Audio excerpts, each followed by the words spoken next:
Bienvenue à toutes et à tous à cette toute première édition de notre clinique de golf virtuelle. Comme vous pouvez sans doute le savoir, compte tenu des circonstances actuelles, le tournoi de golf a dû être annulé. Toutefois, on a pensé qu'on pouvait vous présenter une formule spéciale cette année. Étant la clinique de golf virtuelle accompagnée d'Alexandra Pelletier. Donc, d'abord et avant tout, je me présente, Cassandra Grenier, et je suis administratrice du comité des événements de Crew Montréal. Ça fait plus de 5 ans que je fais partie de l'association et environ également le même nombre d'années que je fais partie du comité. Donc, je voulais également, avant tout, qu'on commence la présentation de la clinique de golf. Je voulais remercier tous nos commanditaires que vous avez vus défiler là, juste avant qu'on présente la présentation sur le sujet d'aujourd'hui. Donc, sans plus attendre, je vais vous présenter notre invitée spéciale qui se nomme Alexandra Pelletier. Donc, Alexandra, c'est une athlète de haut niveau. Elle occupe présentement le poste de professionnelle assistante au club de golf, le Country Club de Montréal à Saint-Lambert. Et elle est également assistante et elle est également responsable du programme junior au club de golf de Saint-Lambert également, depuis maintenant plus de 2 ans. Donc, avant d'obtenir sa carte professionnelle de golf auprès de la PGA du Canada en 2017, Alexandra a participé à plusieurs compétitions juniors et amateurs jusqu'au niveau national pendant presque 10 ans. Donc, aujourd'hui, on va vous présenter une clinique de golf qui va viser principalement 3 principes de golf, dont je vais laisser ma collègue Diane McNichol, qui était la directrice du comité golf cette année, donc qui m'a aidée là, pour organiser cet événement avec Alexandra. Donc, elle va vous présenter les 3 principes qui vont être abordés aujourd'hui. Également, à noter que ça se veut une clinique interactive. Donc, n'hésitez pas à poser vos questions, écrire vos questions dans le groupe, dans le chat. Et Diane va pouvoir agir à titre de modératrice et les présenter à Alexandra au fur et à mesure. Mais à noter également qu'entre chaque principe de golf qu'on va aborder, on veut vraiment que ça soit un échange. Donc, n'hésitez surtout pas. On va laisser le temps là, pour discuter de chaque grand principe avant de passer au suivant afin que ça soit plus interactif et plus intéressant pour tout le monde.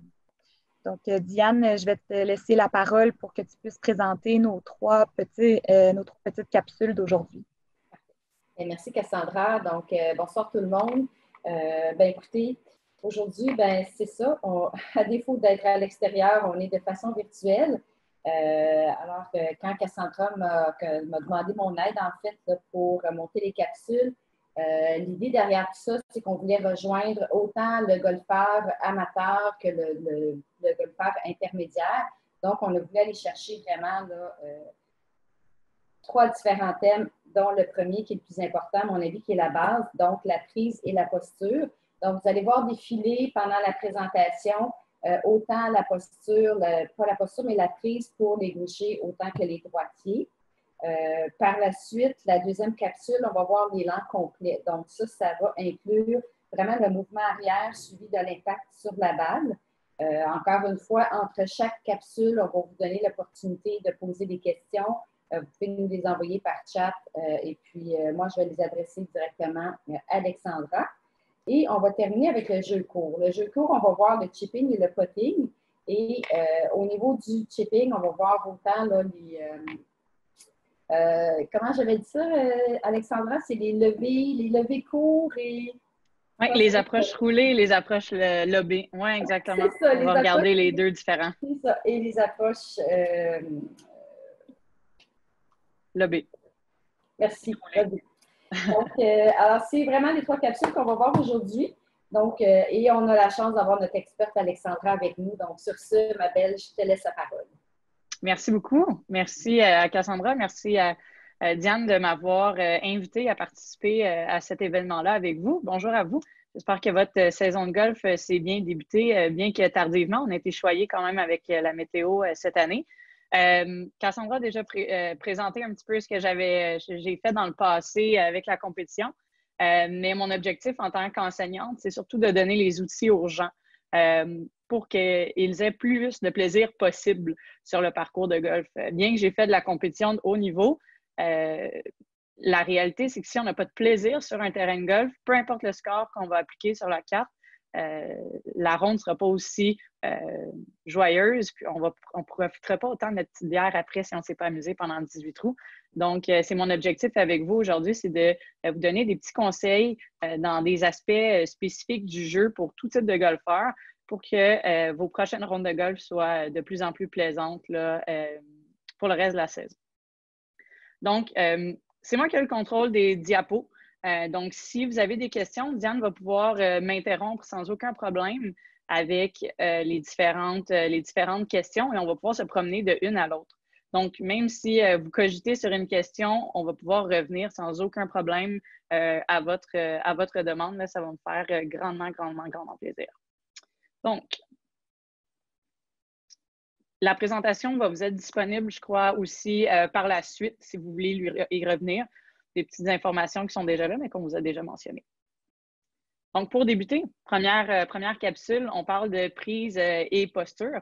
Comme Diane a mentionné, effectivement, c'est la base. Une prise, une posture vient directement influencer la façon que vous allez aller frapper la balle. Donc, une prise qui est adéquate va aider à un très bon positionnement du bâton et un meilleur résultat lors de la frappe de balle. Et une posture va directement influencer le mouvement du corps, encore là, qui va venir influencer aussi la trajectoire de la balle et la qualité de vos coups à ce moment-là. À noter aussi, quand on va arriver à la posture, ça va vous aider aussi si vous avez des petits mots, des petits bobos. Des fois, là, une posture qui est inadéquate, là, ça peut nuire un petit peu. Donc, pour la prise, je vais commencer pour les droitiers. Pourquoi? Parce qu'on va faire les deux. Inquiétez-vous pas. Je ne sais pas si les gens dans le chat peuvent peut-être juste mentionner gaucher, droitier.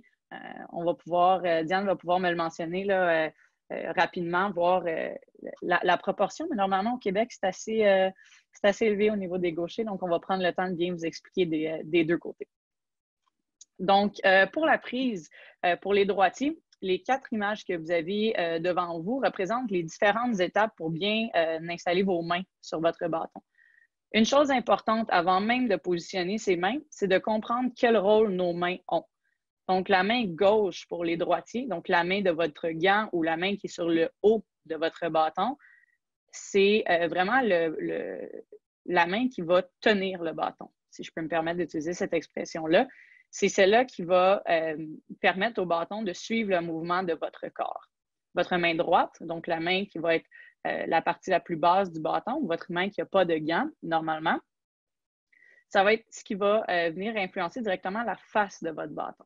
Donc, une mauvaise position de main, si on suit le raisonnement que je vous amène, vient influencer directement la position de votre bâton à la balle, donc directement le résultat. Donc, si on commence avec la première image, donc vous allez voir le petit pointeur rouge à ce moment-là, on regarde la main gauche, qui est celle-là ici. Comme vous voyez, le bâton est bien positionné à l'intérieur de mes doigts et non à l'intérieur de la paume de main. Pourquoi? Parce que c'est un mouvement qui est dynamique. On ne veut pas un mouvement qui soit fixe, on veut un mouvement qui soit dynamique. Donc, si on le met dans la paume des mains, ça va être beaucoup plus difficile à venir manipuler ou du moins laisser le poids du bâton aller. Donc, comme vous voyez, on est vraiment sur la première section des doigts. Dans la deuxième image, ce qu'on peut voir, c'est que je viens bien appuyer la main sur le dessus de mon bâton. Mon pouce ne vient pas pointer vers ma jambe droite. Mon pouce reste bien sur le dessus de mon bâton. Et c'est ce qui est important. Pourquoi? Parce que si vous faites l'exercice, une main qui va être beaucoup trop vers la droite, une main qui va être beaucoup trop vers la gauche, encore là, va venir jouer avec l'angle d'un bâton qui va ouvrir ou qui va fermer. Donc, comme je disais, la main gauche, c'est la main qui va faire la connexion directe entre le mouvement de votre corps et le mouvement du bâton de golf. Donc, cette main-là risque d'avoir une pression qui est moyenne. Donc, sur une échelle de 1 à 10, on peut penser autour de 6, maximum 7. On ne veut pas écraser complètement la grippe, puisque c'est un mouvement dynamique, mais on veut quand même le tenir pour qu'on soit capable d'avoir un certain contrôle sur le bâton. Donc, la main gauche, une fois qu'elle est bien apposée avec une pression de 6 ou 7 sur 10, on tombe à la main droite, qui est la troisième image ici. Encore là, vous allez voir qu'à la troisième image, la main droite est encore positionnée au niveau du début des doigts et non pas de la paume de main. Encore là, c'est un mouvement dynamique. On veut maximiser l'utilité des bâtons. Les ingénieurs ont très bien travaillé pour que le bâton fasse un mouvement naturel. Donc, faut laisser le bâton travailler avec une position de la main droite qui est beaucoup plus légère. Donc, si on disait que la main gauche avait une pression d'environ le 6 ou 7 sur 10, la main droite, en venant s'appuyer sur le dessus de la grippe encore, on veut avoir une prise avec une pression qui est peut-être plus autour de 4 ou même 5 sur 10 pour vraiment sentir qu'on est relax et on laisse le bâton aller. Donc, la prise, c'est notre connexion sur le bâton. Ça va influencer directement la direction. Mais à ce moment-là, on a aussi plusieurs façons d'être confortable. Plus on est confortable, plus on va être relax sur notre prise, meilleurs nos résultats vont devenir. Donc, pour ce faire, on a 3 types de positionnement des mains derrière le bâton. Et c'est pour ça que dans la photo, j'ai relevé mes mains. C'est parce que, dépendamment de la grandeur de vos mains, les habiletés que vous avez, la flexibilité de vos mains aussi, vous allez trouver une position qui va vous être beaucoup plus clémente pour vous. Le premier, qui est le chevauchement, est la plus rare des 3 positions. Pourquoi? Souvent, c'est plus les hommes qui vont avoir cette position-là parce qu'ils ont des plus grandes mains, parce qu'ils vont être capables d'aller chercher cette flexibilité-là au niveau des mains pour bien tenir le bâton. Le chevauchement, en fait, c'est que votre main gauche et votre main droite, vos 2 doigts, donc vous voyez, mon index et mon pouce sont un par-dessus l'autre. C'est exactement ce que ça représente dans la photo. Pourquoi on va avoir les mains collées, ce qui est hyper important, encore là, c'est que c'est une action commune des mains. Donc, les mains vont être positionnées ensemble. Donc, pour le chevauchement, votre index et votre petit doigt sont un par-dessus l'autre, donc se chevauchent. Pour le deuxième, l'entrelacement ou position croisée, vous allez avoir votre index et votre petit doigt qui se croisent dans la position des mains. Cette position-là est la plus commune au golf. C'est celle que vous allez voir autant chez vos partenaires de jeu du dimanche que sur les professionnels sur le PGA ou la LPGA Tour. Pourquoi? Parce que puisqu'ils sont entrelacés, c'est beaucoup plus facile d'avoir une certaine synergie, une synchronicité entre les deux mains ensemble. Donc, encore là, tout simplement, au lieu de mettre un par-dessus, on vient croiser l'index et le petit doigt. Et le tour est joué pour ce positionnement-là. La dernière position est probablement la plus commune pour la plupart des gens. C'est la position qu'on appelle baseball. Donc, ici, ce que vous voyez, c'est que l'index et le petit doigt sont collés un sur l'autre et non pas un par-dessus l'autre. La position baseball est reconnue pour sa puissance, mais un petit peu moins pour sa précision. Pourquoi? Parce que les deux autres, les mains sont vraiment connectées une à l'autre. Sur la position baseball, on a vraiment juste des mains qui sont indépendantes, bien qu'elles sont collées, sont quand même très, très, très indépendantes sur le bâton. Donc. Je remarque, Alexandra, j'ai une question. Oui.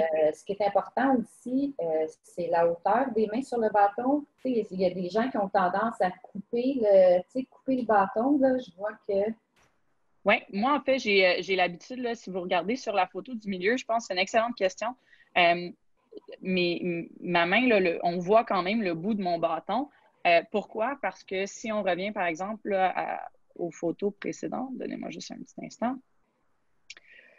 on voit qu'une fois que ma main droite est sur le dessus, ça cache le dessus de la grippe ici. Je vous dirais que tout est une question de confort, mais de contrôle aussi. Donc, plus un bâton est long, plus il est difficile à contrôler. C'est à ce moment-là qu'on va voir les gens le prendre un petit peu plus court. Même chose si, par exemple, vous avez des bâtons ou si vous débutez, vous pouvez tenir votre bâton un petit peu plus court. Pour les joueurs qui sont plus avancés, c'est un facteur de tenir son bâton plus court ou plus long. le bâton qui est contient plus court va directement influencer la trajectoire. Donc, autant en distance, on va frapper quelques verges de moins parce qu'on va avoir créé un petit peu moins d'accélération avec le bâton. On va être capable d'aller chercher une trajectoire qui est un petit peu plus basse. Donc, pour les joueurs intermédiaires, c'est intéressant d'aller expérimenter, de tenir son bâton un petit peu plus bas sur la prise, juste pour influencer un petit peu les trajectoires. Pour les gens qui sont plus au niveau débutant, ce qui est très, très important, c'est juste de sentir que quand vous allez appuyer votre main gauche pour les droitiers ou votre main droite pour les gauchers, que votre paume de main, donc que cette section-ci de la main touche encore à la prise. On ne veut vraiment pas qu'elle soit complètement décollée de la prise ou sur le dessus de la prise. Ça va créer beaucoup d'inconstance dans le mouvement à ce moment-là. OK. Donc, pour les gauchers.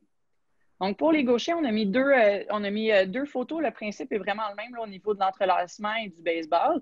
La chose qui est très, très importante, encore là, qu'on voit très, très bien sur les photos ici, c'est que, vous voyez encore, le bout de la grippe est vraiment, les mains sont complètement appuyées sur la grippe, sur la prise. Donc, on n'a pas une main qui glisse sur le bout de la prise. On a vraiment une position qui est stable sur le bâton. Ce qu'on peut remarquer ici aussi dans cette position-là, c'est vraiment comment le pouce ici, qui est la main droite pour les gauchers, qui est la main, oui, exactement, la main droite, le pouce est vraiment couvert par les doigts ici. Donc, souvent, ce qu'on va voir, c'est des gens qui vont venir complètement décoller les mains ou qui vont pas mettre les mains en connexion ensemble. Donc, quand on regarde la photo ici, on voit vraiment que le pouce de la main du haut est très bien couvert par la main du bas. Donc, que vous soyez gaucher, droitier, à ce moment-là, vous allez voir cette position-là. Donc, on a la position entrelacée encore là, donc avec l'index et le petit doigt qui sont croisés, ou on a la prise baseball encore là, qui est une prise tout en puissance, mais un petit peu moins en stabilité. Le positionnement à l'adresse pour la prise, ce qui est très, très, très, très, très important, c'est que votre outil principal est votre bâton. Donc, on ne veut pas positionner ses mains et après ajuster le bâton. On veut toujours bien ajuster le bâton et après positionner ses mains. Pour que vraiment, on n'ait pas une tendance à venir compenser. Donc, le corps va toujours vouloir revenir à sa position originale. Si vous placez vos mains d'une façon et vous faites une compensation, dans votre élan, votre corps va vouloir revenir à sa position originale, donc il ne sera pas la position adéquate. Donc, quand on s'installe, vraiment, on veut s'assurer que les mains à l'adresse soient vraiment dans la position qu'on souhaite qu'elles soient au départ de l'élan. On ne veut vraiment pas aller chercher de compensation et tout et tout. Pour la prise, encore là, les mains le plus relax possible. Si les mains sur le bâton sont très tendues, vos mains sont signe de réaction. Donc, on l'a tous vécu, on s'est installé sur un coup de golf et il y avait un obstacle à gauche, il y avait un obstacle à droite et on avait peur de cet obstacle-là. Nos mains vont réagir à cette peur-là ou à cette pensée-là. Donc, quand on s'installe et on dit on ne veut pas aller à droite, bien, il y a une raison pourquoi souvent on va faire l'opposé. C'est que les mains vont réagir à ce commentaire-là ou à cette idée-là. Donc, en ayant les mains le plus relax possible, ça va permettre là, au bâton puis au mouvement de se laisser aller et non pas de réagir à certaines peurs ou à certaines restrictions qu'on va avoir là, sur le parcours. Diane, est-ce que tu as des commentaires de la part de nos participants? Non, je n'ai pas d'autres questions pour l'instant. Pour l'instant, ça va bien? Génial. N'hésitez pas, si vous avez des questions, même si ce n'est pas précisément sur ce sujet-là, si c'est un petit peu à l'extérieur, n'hésitez vraiment pas, là, on est là pour répondre à vos questions. La posture, donc le positionnement du corps. La posture, le plus important, c'est un côté athlétique, un côté de solidité, donc de stabilité.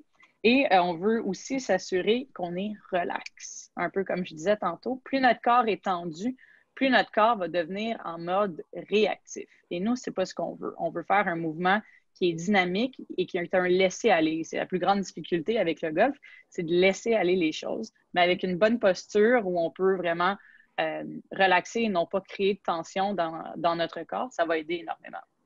Donc, comme on voit sur les images qui sont juste ici, avec Diane, là, un petit peu plus tôt, quand on a préparé tout ça, qui a été un modèle hors pair, on voit bien qu'une posture athlétique comprend plusieurs points. On va partir du sol, on va monter jusqu'à la tête par la suite.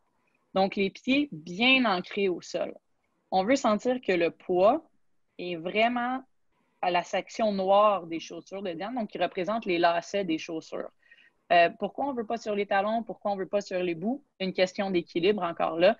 Notre corps est bien, bien, bien appuyé au niveau des chevilles, donc on reste bien appuyé. Si on monte légèrement et on regarde au niveau des genoux, c'est une position qui est athlétique, donc avec des genoux qui sont légèrement pliés. Okay? Les gens qui font du ski, par exemple, les gens qui jouent au tennis, si vous avez les jambes droites, ça va être difficile de faire vos mouvements. Bien, au golf, c'est un mouvement athlétique aussi. Donc, on veut nos genoux légèrement pliés. On ne veut pas être en position squat ou une position qui se ressemble à une chaise. On veut vraiment simplement là, les genoux là, qui vont nous permettre d'avoir une petite flexion. Au niveau des hanches, ce qui est très, très, très important, c'est d'avoir une petite flexion au niveau des hanches. Pourquoi? Pour amener notre corps vers l'avant. Donc, si on regarde encore là, à ce niveau-là, si je prends mon laser, le haut du corps va vers l'avant et le bas du corps est bien solide vers le sol. Donc, cet angle-là qui est créé à ce moment-là est vraiment créé par une flexion au niveau des hanches, au niveau de votre ceinture à ce moment-là. Donc, ce qu'on veut sentir, c'est vraiment d'avancer légèrement là, avec une flexion des hanches. Au niveau de la tête, il y a une chose qui est très, très importante et qui est bien démontrée avec la photo ici, c'est que vous voyez comment je suis capable de mettre mon pointeur entre le menton et le cou. C'est de bien dégager à ce moment-là. Pourquoi? C'est un mouvement de rotation. On veut que notre épaule passe exactement où le pointeur est. Si on colle notre menton comme ça sur notre corps, il n'y aura pas de place pour bien compléter le mouvement. Donc, on s'assure vraiment d'avoir une position qui est très détendue avec la tête, juste sentir qu'on relève légèrement le menton. Vous allez avoir une très bonne position. Au niveau des bras, une fois que vous avez atteint cette position-là, si vous laissez vos bras aller devant vous, vous allez retrouver exactement cette image-là. Donc, pas des bras qui sont collés sur les cuisses, pas des bras qui sont devant la tête, mais bien juste des bras relax qui sont déposés vers le sol. Ce qui fait que le moment où vous allez prendre votre bâton avec une bonne position au niveau de la prise, comme on a vu précédemment, le bâton va se retrouver exactement au même endroit. À ce moment-là, ça va vous permettre d'avoir une position qui est beaucoup plus relaxe, position optimale pour aller maximiser votre élan par la suite. Quand on regarde rapidement avec le bâton, on voit que le bâton se pose naturellement. Et c'est pour ça que les femmes ont des bâtons souvent un petit peu plus courts, les hommes vont avoir des bâtons un petit peu plus longs. C'est pour ça qu'il y a des ajustements de bâtons qui existent pour les joueurs qui ont développé quand même une certaine constance. Pourquoi? Parce qu'encore là, on ne veut pas créer de compensation au niveau de la posture. On veut que le bâton s'adapte à nous et pas nous qui nous adaptons au bâton. Mais au niveau de l'équipement, ça dépend toujours de votre budget, de combien de temps vous jouez, combien de fois vous jouez par année et de vos attentes au niveau du golf. Mais c'est ce qui est intéressant d'avoir un bâton qui est bien ajusté à ce moment-là. Comme on peut le voir avec Diane sur la photo, on regarde le positionnement des mains d'un côté et de l'autre, les mains sont à la même hauteur. Donc, avec un bâton qui est bien placé, on est capable d'aller maximiser tout ça là, à ce moment-là. OK. On a une question, Alexandra, oui? sur, dans le fond, est-ce que la largeur entre les pieds diffère selon le bâton utilisé? Et l'autre question, je pense, on va y répondre directement là, avec les prochaines slides. C'est la balle est-elle centrée par rapport aux pieds ou bien cela dépend du bâton utilisé? Donc, ça va être des questions qu'on va pouvoir répondre. Exactement. Donc, c'était la suite. Vous aviez les bonnes questions parce qu'effectivement, une fois que la position du corps est bonne, bien, la réalité, c'est qu'on a une balle à frapper. Et cette balle-là doit être bien positionnée. un mouvement de golf, c'est un mouvement de pendule, mais ce n'est pas tous les bâtons qui doivent être frappés au même niveau. Et c'est ce que les photos qui apparaissent devant vous vont démontrer. Donc, pour la première question, est-ce que les pieds doivent être plus larges ou moins larges selon les bâtons? Je vous dirais que sur un élan complet, on va aller au jeu court plus tard et on en discutera à ce moment-là, mais pour un élan complet, 90% du temps, vous allez avoir la même position, donc qui est le fameux largeur des épaules. Le seul coup qui va vous demander d'avoir les pieds peut-être légèrement plus larges que vos épaules, c'est au niveau du bois de départ, donc du driver. Pourquoi? Parce que c'est un coup en puissance et c'est un bâton qui est très long. Donc, on va vouloir aller bien s'ancrer au sol pour essayer là, de rester encore plus en stabilité à ce moment-là. Et quand on sera rendu au bois de départ, on ira en discuter encore plus. Donc, si on regarde au niveau de la posture et du positionnement des mains, chaque type de bâton a des petites caractéristiques qui sont importantes. Donc, pour les fers, effectivement, vous avez une position qui est bien au centre des pieds. Okay? Je vous dirais tous les fers, à l'exception des fers longs. Okay? Mais je vais plus souvent qu'autrement, en cas de doute, mettez la balle au centre, ça va être parfait. Et vous voyez, sur les différentes photos, j'ai mis un petit bâton qui représente le centre de mes pieds.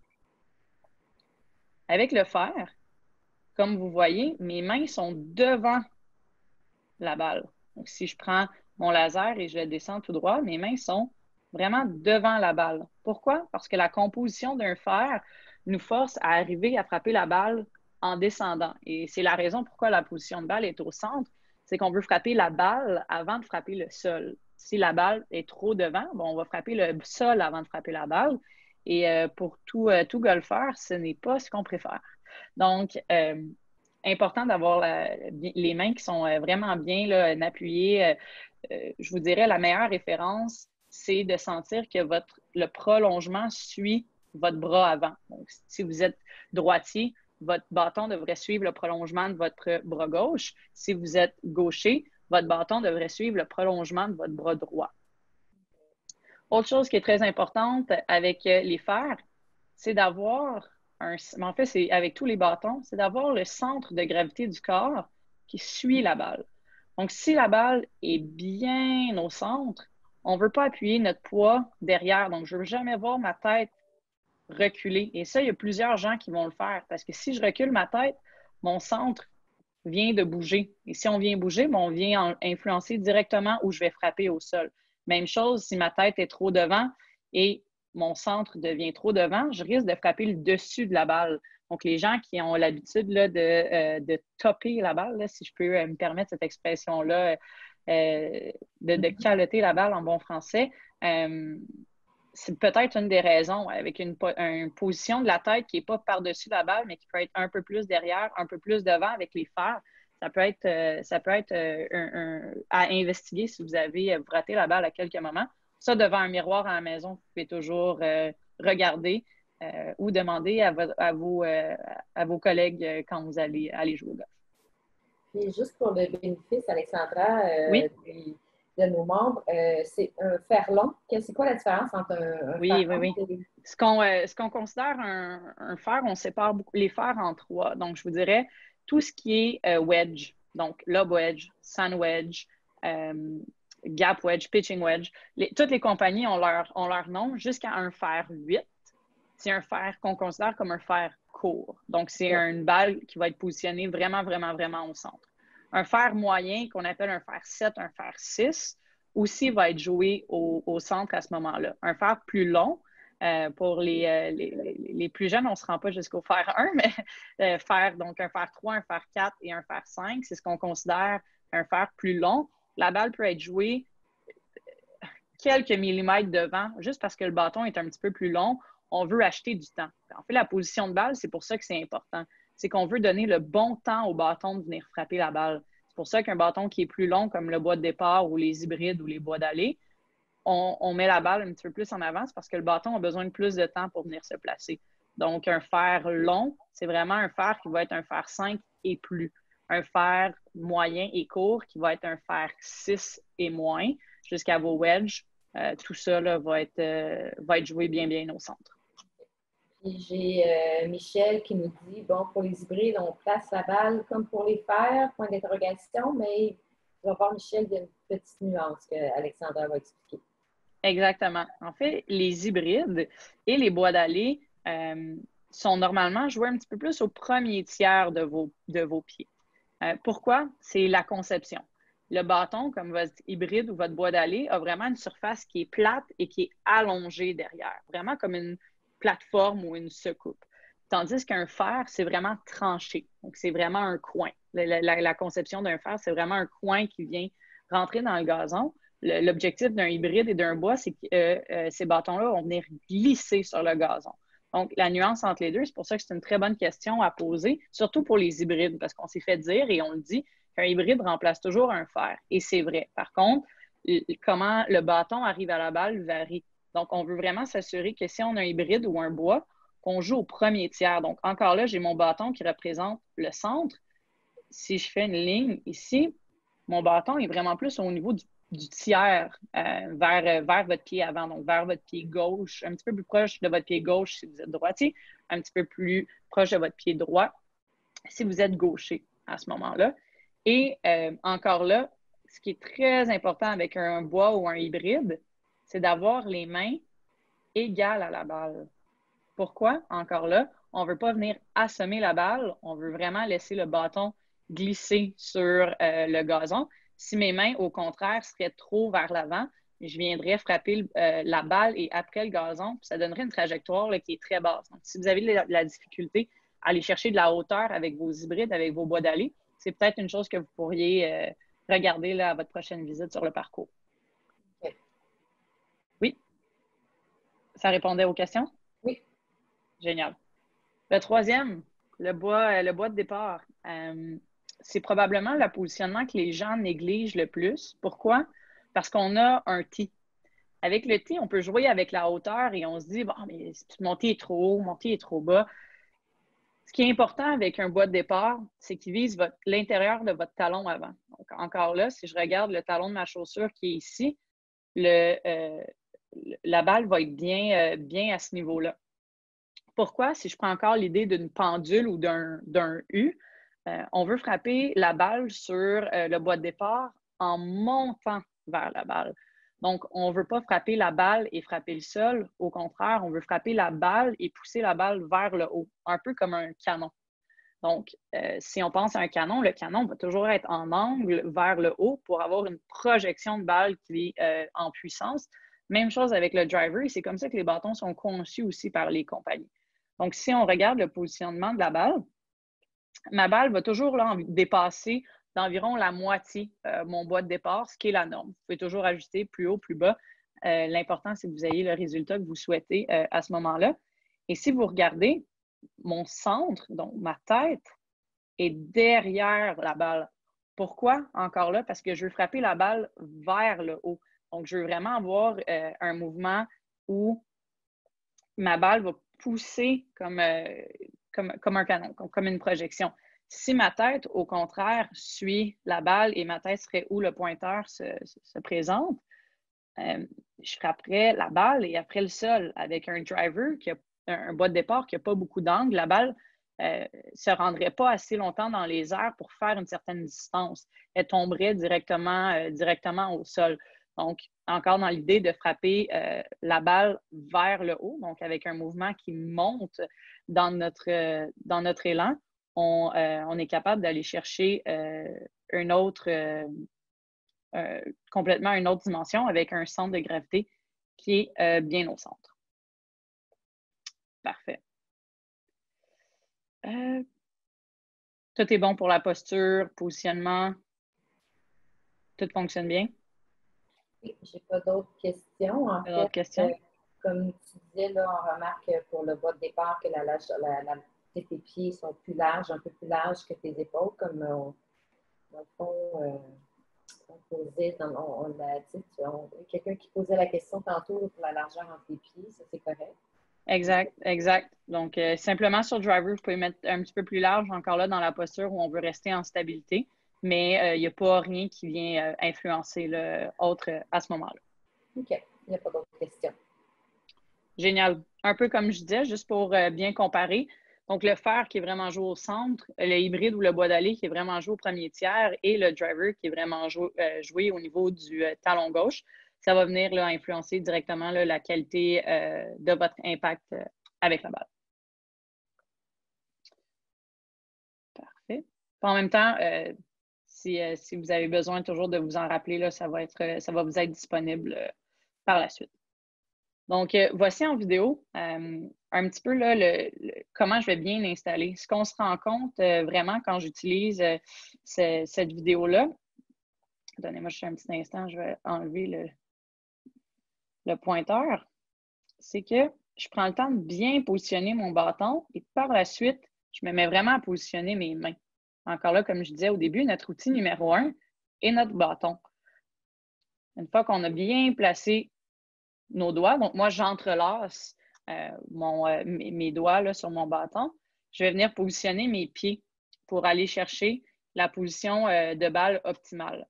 Souvent, les gens vont partir du centre, vont séparer les pieds de chaque côté pour être sûr d'avoir la même proportion avant-arrière.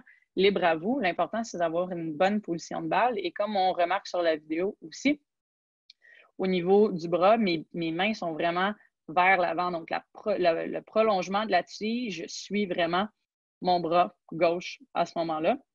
Une fois que je suis bien installée, ben, c'est le temps, ça va être le temps de s'élancer et on pourra là, à ce moment-là s'assurer d'avoir un bon positionnement pour faire un mouvement. Donc, encore là, une dernière fois, je prends le temps de bien installer mes mains sur le bâton. Donc, une main gauche qui va avoir un petit peu plus de pression pour bien diriger le bâton. Une main droite qui va avoir un petit peu moins de pression pour laisser le poids du bâton travailler. Et une fois que j'ai bien positionné mes pieds, tout en équilibre, tout en solidité, je vais être prête à effectuer mon élan complet à ce moment-là.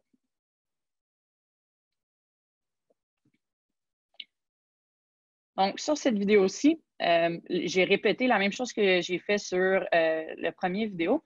Mais ce qui est très, très important que je veux porter votre attention, si je fais pause juste ici, c'est que mes pieds, mes hanches, mes épaules sont parallèles. Donc, comme vous voyez, le petit bâton qui est ici, à ma cible. Mon bâton va viser ma cible, donc par exemple, le milieu de l'allée ici. Mes pieds vont être parallèles à cette cible-là, comme une rail de chemin de fer. On veut jamais, pour beaucoup d'erreurs que les gens font, sont que les pieds vont se diriger vers la cible. Mais si mes pieds se dirigent vers l'arbre qui est au fond ici, et je suis la même idée que mes pieds et mon bâton est parallèle, mon bâton va viser le chemin à droite. Et à ce moment-là, même sur un élan qui est parfait, vous allez aller dans la mauvaise direction. Pourtant, vous allez faire un excellent coup, un excellent élan. Donc, on veut vraiment s'assurer sur le positionnement, d'avoir des mouvements, d'avoir les pieds, les hanches, les épaules bien parallèles à la direction que vous allez à ce moment-là. Parfait. Si je n'ai pas d'autres questions. Non, c'est beau. En fait, il y a Chantal Cousineau qui nous a partagé que c'était bien présenté. Donc, merci Chantal. Merci beaucoup. Donc, si les gens sont prêts, on peut s'attaquer à la deuxième section de notre présentation aujourd'hui, qui est l'élan complet. Donc, au niveau de l'élan complet, encore là, on va avoir les mêmes images pour les gauchers. Finalement, Diane, est-ce que les gens avaient répondu gaucher-droitier? Dans quelle proportion? Oui, ben en fait, en proportion, c'est majoritairement des droitiers. Là. Droitier. Un gaucher, ben en fait, deux avec moi, puis les autres, OK. C'est bon, c'est c'est bon. Donc, le mouvement arrière. Une chose qui est extrêmement importante quand on parle de mouvement arrière, c'est que son rôle et d'initier le mouvement. Le rôle d'un élan arrière, c'est de créer le rythme, d'aller chercher un bon positionnement. C'est pas à l'élan arrière qu'on va chercher de la vitesse et de la puissance. L'élan arrière va dicter la direction, beaucoup plus qu'autre chose. Donc, prenez votre temps pour faire votre élan arrière. Le plus gros défaut, c'est vraiment des gens qui vont beaucoup trop vite. 80% des joueurs amateurs perdent leur stabilité dans l'élan arrière. Et dès qu'on a perdu notre stabilité, on vient en mode récupération, compensation. Et c'est là que ces petits mouvements-là vont influencer une moins bonne qualité d'impact avec la balle. Donc, si on part, pour continuer sur ce qu'on faisait au début, on a la position de base. Donc, encore là, les pieds, la balle bien au centre, comme on a vu un petit peu plus tôt. Et la première angle-là qu'on voit au début et qu'on retrouve ici aussi est bien resté. Souvent, si vous avez des enseignants qui vous aident déjà, ils vont vous dire là, que dans vos avant-bras, c'est comme si vous tenez une orange et vous voulez tenir cette orange-là encore rendue à cette étape-là dans votre élan arrière. Donc, l'important, comme vous voyez, de cette position-là, une position-là, le bâton a déjà fait un long chemin. Il n'est pas monté directement vers le haut, mais il a déjà commencé un grand demi-cercle vers l'arrière. Et c'est l'objectif du premier mouvement, c'est vraiment d'aller chercher là, le meilleur demi-cercle pour aller optimiser l'élan. La deuxième étape, à ce moment-là, c'est les mains. Donc, on tombe encore dans la même idée où le triangle existe encore. Donc, en stabilité, ma tête bien centrée, mais mes mains ici, c'est là qu'on brise les poignets, comme on dit. Et donc, on va venir armer nos poignets avec un bâton qui pointe vers le haut. Donc, si on prend de la première étape qui est à la balle à la deuxième, on voit le début d'un très grand demi-cercle. Mais si on prend le positionnement numéro 2 au positionnement numéro 3, on voit vraiment que c'est le bâton qui a bougé avec nos mains et non pas notre corps au complet. Au troisième image qui est juste ici, on voit très bien que la position qu'on retrouve ici, on l'a bien gardée, mais c'est que nos épaules ont complété la rotation. Une fois que notre épaule complète la rotation, notre élan est terminé. Souvent, ce qu'on va voir chez les gens, c'est qu'ils vont tenter d'amener ces mains-là derrière la tête ou très hautes vers le haut pour aller chercher une idée d'élan qui est beaucoup plus long ou aller chercher plus de puissance. Mais le problème quand on fait ça, c'est qu'on va chercher plus d'inconstance, plus de compensation. Donc, on veut vraiment là, simplifier tout ça. Le maximum que vos épaules peuvent tourner vers l'arrière, c'est le maximum. Si vous voulez améliorer ce mouvement-là par la suite, c'est des exercices, plus de mobilité, des exercices qui vont pouvoir être faits à ce moment-là pour optimiser le mouvement arrière. Puis à la fin de la présentation, j'ai partagé un site web avec lequel vous allez pouvoir aller voir les différents exercices.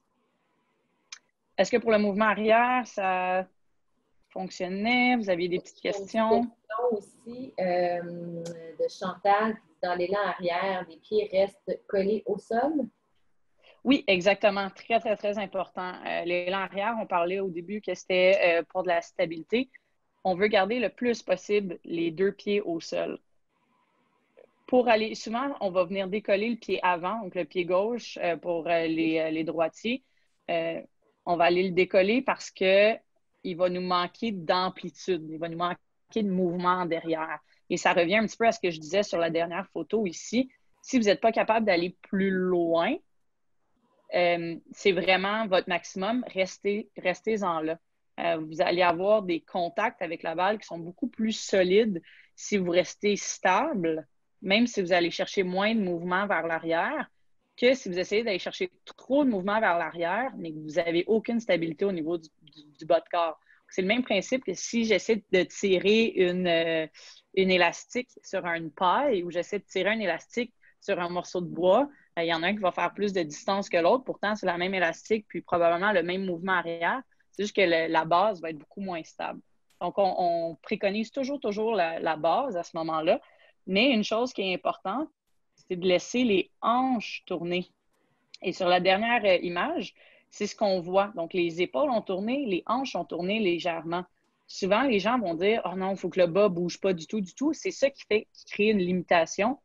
Et c'est là que les gens vont se relever ou vont relever le pied. Mais si vous faites juste laisser votre hanche bouger un petit peu vers l'arrière, donc suivre la rotation légèrement des épaules, vous allez gagner en mobilité puis en stabilité. À ce moment-là, votre élan va aussi aller chercher plus de puissance. Est-ce que ton talon est légèrement relevé ou vraiment dans le fond, sur la dernière image, oui. Ton talon de la jambe droite, si tu veux, là? Oui. En fait, sur la dernière image, là, au niveau ma jambe gauche et ma jambe droite, je veux vraiment avoir mes talons le plus appuyés possible au sol. Okay. Donc, pour vraiment rester le plus possible ancré. Je vous dirais que dans le pire des cas, un talon, donc simplement le talon du pied avant qui lève, ça se fait bien. Pour les gens qui sont peut-être réduits en mobilité ou qui ont de la difficulté à aller chercher encore cette mobilité-là, vous pouvez lever le talon, mais vraiment dans une idée de se donner un petit peu de jeu et non pas de baser notre élan sur ça. Okay. C'est très important d'essayer de toujours continuer avec le mot de base, c'est stabilité. Si le fait de relever votre pied vous enlève de l'équilibre, on veut éliminer ça le plus possible. OK, parfait. Merci. Parfait. Donc, on est exactement dans les mêmes images, mais d'un autre axe. Et c'est là que vous allez voir là, les hanches là, bien faire le mouvement. Donc, première étape, encore là, comme je vous disais, c'est le bâton qui recule vraiment vers l'arrière. Donc, le triangle qu'on retrouvait ici, on le retrouve encore bien appuyé ici avec un bâton qui n'a pas changé de position par rapport à mes mains. À la troisième étape, qui est celle-là ici, on retrouve encore le bras gauche qui est bien en extension. Donc, ça, c'est une autre chose qui est très, très importante. Donc, de garder le bâton le plus loin possible de nous en extension et d'avoir une position au niveau des mains qui change. Donc, vraiment aller porter le bâton le plus possible vers le haut. Et la troisième et dernière étape, c'est là qu'on voit vraiment comment on maximise la rotation au niveau des épaules, mais au niveau des hanches aussi. On est capable de venir voir là, au maximum là, ce qui se passe. Là. Donc, bien appuyé sur la jambe arrière. Donc, vous voyez, évidemment, si je suis en rotation là, derrière comme ça, j'ai beaucoup plus d'appui sur ma jambe droite, qui est mon transfert de poids, et mes hanches qui ont légèrement tourné pour aller chercher le mouvement. Est-ce que ça semble pas trop... oui, ça fonctionne bien pour tout le monde? Oui, c'est ça. J'ai bougé un petit peu. Oui, n'hésitez pas, Chantal, si tu veux ouvrir ton micro et poser la question aussi directement à Alexandra, n'hésite pas. Oui, absolument, vu qu'on n'est pas plusieurs. Ouais. Dans l'élan arrière, les pieds restent collés au sol. La tête bouge-t-elle? En fait, au niveau de la tête, ce qu'on voit peut-être au début, c'est pour aller chercher une certaine rotation des épaules, la tête va bouger légèrement, mais pas volontairement. Donc, on ne veut pas venir changer notre appui, donc on ne veut pas avoir un mouvement latéral. Puis vous voyez, si je fais ça, mes épaules bougent aussi. Mais si, par exemple, je prends et je tourne mes épaules, ma tête va avoir bougé légèrement. Mais elle ne va pas bouger volontairement, elle va bouger simplement pour aller chercher la rotation qui est vers l'arrière. Donc, ce qui est important avec la tête, c'est de ne pas vouloir la laisser dans un bloc au détriment de la rotation du corps. On veut tourner le corps, mais on veut, en gardant bien un point fixe au sol. Donc, si je regarde, mon point fixe, évidemment, ici, c'est la balle. Mes yeux qui sont ici regardent encore la balle, mais par rapport à la balle, ma tête a bougé légèrement. Donc, si je prends la balle et je monte, on voit qu'on est pas mal plus là, au niveau de mon élastique ou au niveau du milieu de la casquette. Même chose à ce niveau-là. On voit que je suis vraiment sur le côté de ma visière à ce moment-là. Donc, on parle vraiment de quelque chose de minime qui n'est pas fait volontairement, mais qui est occasionné par vraiment juste un mouvement de rotation à ce moment-là.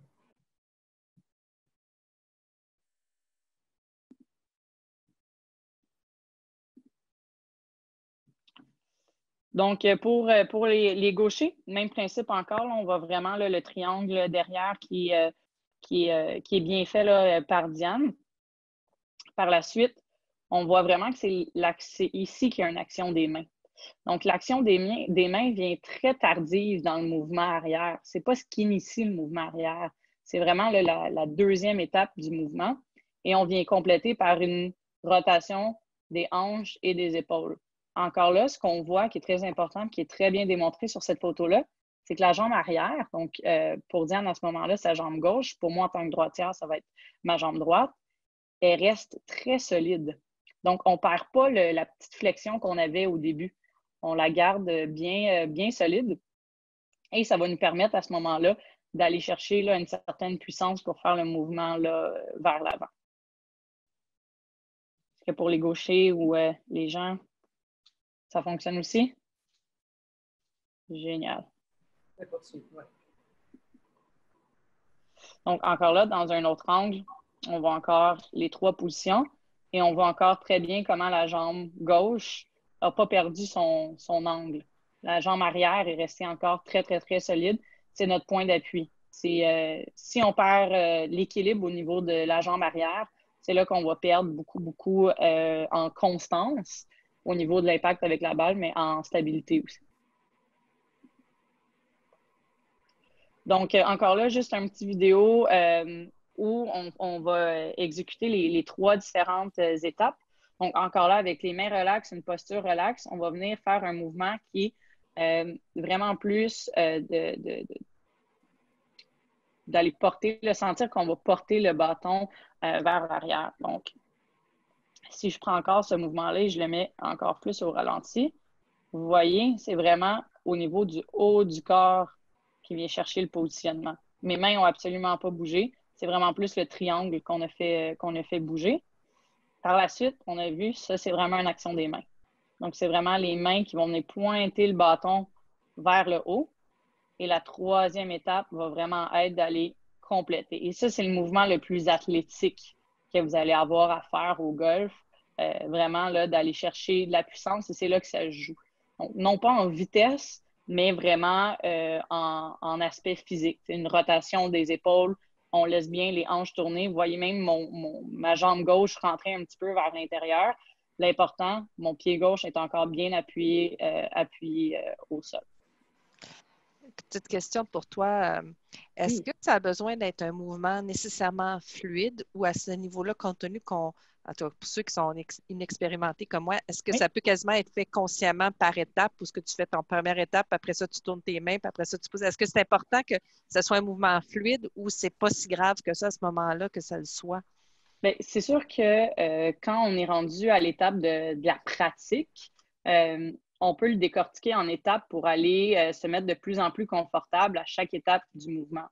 Ultimement, c'est d'avoir un mouvement qui est le plus fluide possible. Donc, le meilleur truc à ce moment-là, c'est toujours d'aller chercher un mouvement qui va permettre au corps d'intégrer une étape à la fois. Donc, par exemple, au début d'une pratique, ça peut être intéressant de le faire saccader ou même dans un élan de pratique, ça peut être intéressant de le faire en étapes, vraiment pour ressentir les bons feelings puis aller chercher les bonnes perceptions. Et plus la pratique avance, plus de l'intégrer dans un mouvement de fluidité. Pourquoi? Parce qu'un mouvement qui est en étape va être beaucoup plus difficile à synchroniser qu'un mouvement qui est fluide. Okay. Parce qu'on a un mouvement qui est beaucoup plus en continu, on a un aspect dynamique. Si on le fait en étape, il va y avoir un certain manque de synchronisation ou de coordination au niveau du mouvement.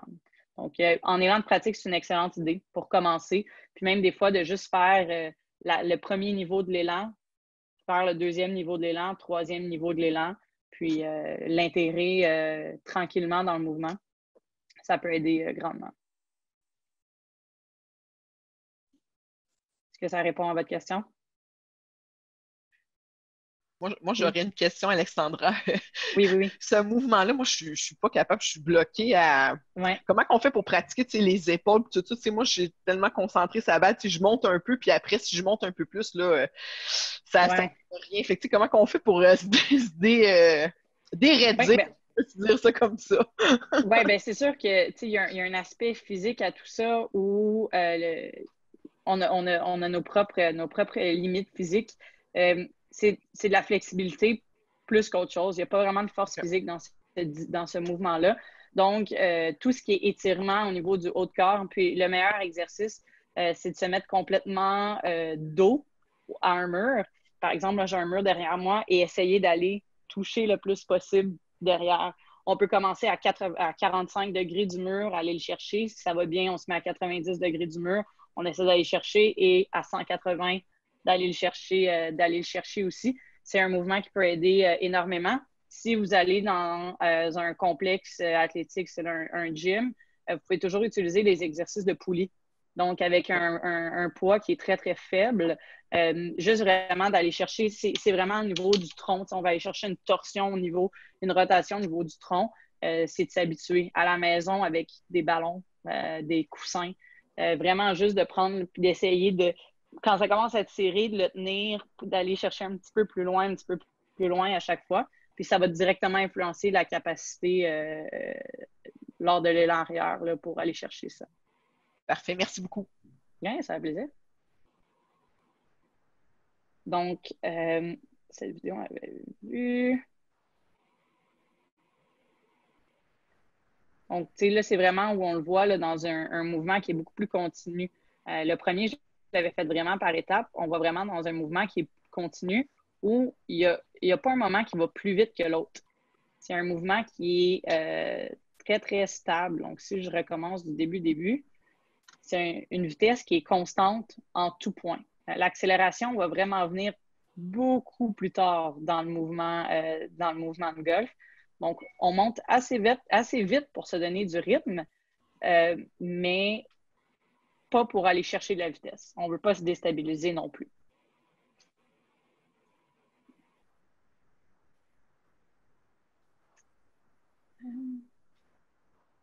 Donc, encore là, pour les gauchers, on voit vraiment la même idée où on est capable d'aller chercher. On voit avec Diane là, qui va plier un petit peu son genou vers l'avant.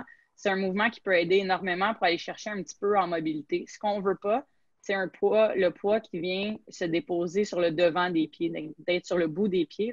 C'est ce qu'on veut éviter le plus possible. Mais si pour nous aider, justement, des fois par un manque de mobilité, on sent que le genou avant là, va prendre un petit peu le dessus, il n'y a aucun problème là, à ce niveau-là.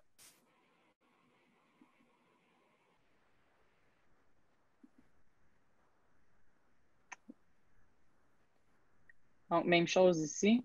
On voit la petite chose avec laquelle on doit faire le plus attention, c'est au niveau de l'épaule. Tu peux dire la chose à corriger. La chose à corriger, effectivement, c'est si on voit rendu ici dans le mouvement, le réflexe de Diane pour aller chercher de l'amplitude, ça a été de venir pencher son épaule vers le bas. Okay? Donc, au lieu d'aller chercher une rotation, donc qui a ramené sur l'image les mains à aller un petit peu plus vers notre droite, elle est venue compenser avec une épaule qui descend vers la balle. Ce que ça fait, c'est qu'on vient de changer tous les axes. Donc, si on avait prévu arriver dans une certaine direction à la balle pour qu'elle se rende vers un endroit précis, si on change les axes, on vient de changer la direction aussi de la balle. Ou on vient changer le point où on arrive au sol. Et c'est souvent là l'erreur. C'est à ce moment-là qu'on va venir frapper le sol en premier. C'est à ce moment-là qu'on va venir frapper la balle un petit peu trop sur le dessus. Il va y avoir plein de compensations qui vont se faire par la suite. Donc, on veut essayer le plus possible d'avoir un mouvement qui est le plus stable et de garder la forme initiale à ce moment-là. Pour corriger ça, en fait, c'est simplement d'aller un petit peu, d'accepter que ça, c'est le maximum, bien que c'est déjà très, très bien, et pas nécessairement d'essayer d'aller chercher l'extra, parce que cet extra-là va venir créer des compensations. Donc, on pourrait à ce moment-là dire à Diane que quand ses mains sont ici, elle n'a pas besoin d'aller plus loin. Au lieu de venir chercher un extra, quand on sent qu'on est au maximum des épaules derrière, on accepte que c'est là. Et si on veut l'améliorer, on fait des exercices de flexibilité ou des exercices à la maison ou au gym à ce moment-là pour l'améliorer. En fait, j'ai fait exprès parce que je voulais que tu en parles. C'est pour ça. Exact. Exact, exactement.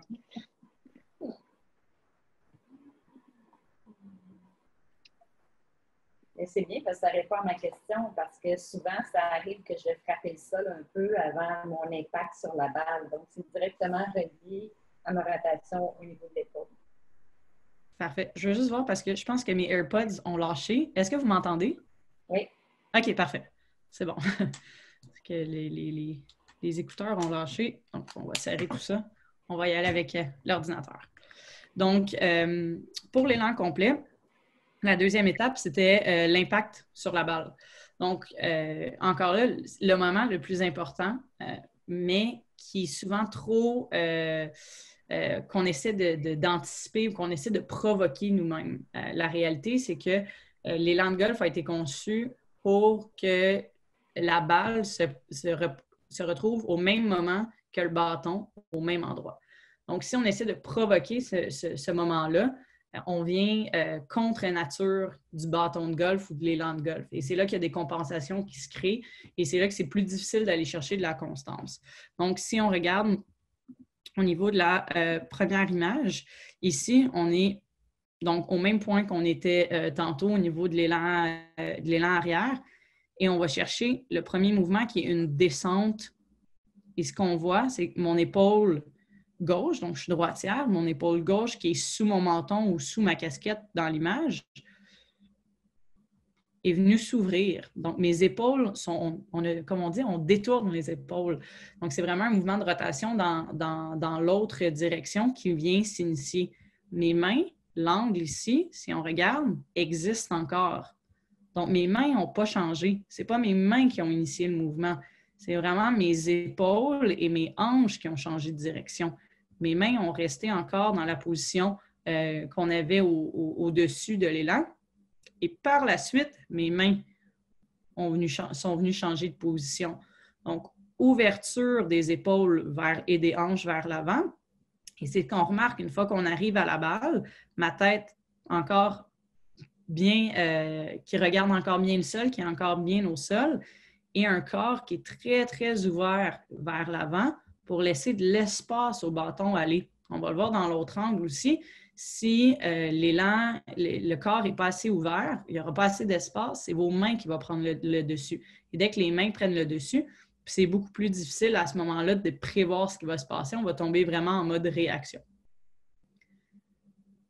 Si ici, ça ne vous rappelle pas quelque chose, je vous réinvite à regarder les diapos de la prise et de la posture au début. C'est exactement notre position au début. Donc, les mains qui sont devant la balle. Et c'est l'objectif. C'est pour ça qu'on les positionne comme ça au début. C'est d'avoir vraiment un positionnement avec les mains devant la balle pour frapper la balle et par la suite venir frapper le gazon devant. Ce qu'on remarque sur l'autre image, c'est l'extension du bras droit. Donc, si on regarde au début de l'image ici, le bras gauche est en extension. Quand je regarde la dernière image, donc après que la balle ait été frappée, je n'ai pas arrêté mon élan.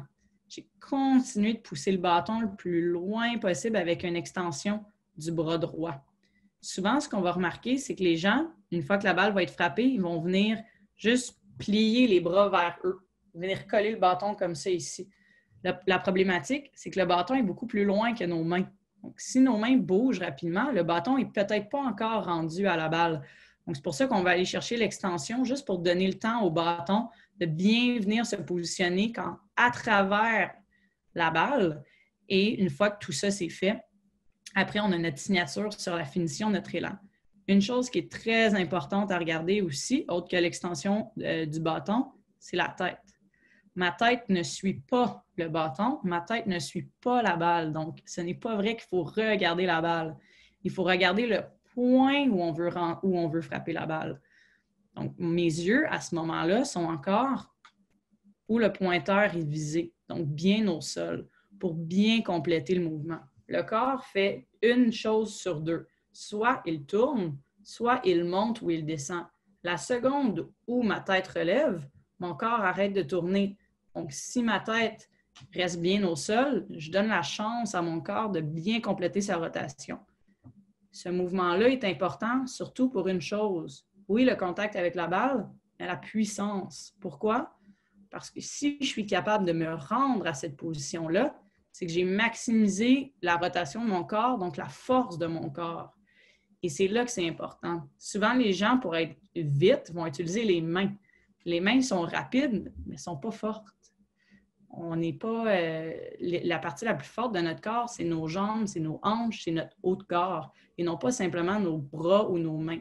Donc, si on se permet d'aller chercher cette position-là, donc si on se donne la chance en gardant bien nos yeux et notre attention vers le sol, de faire une rotation complète, bon, on maximise à ce moment-là notre mouvement de puissance.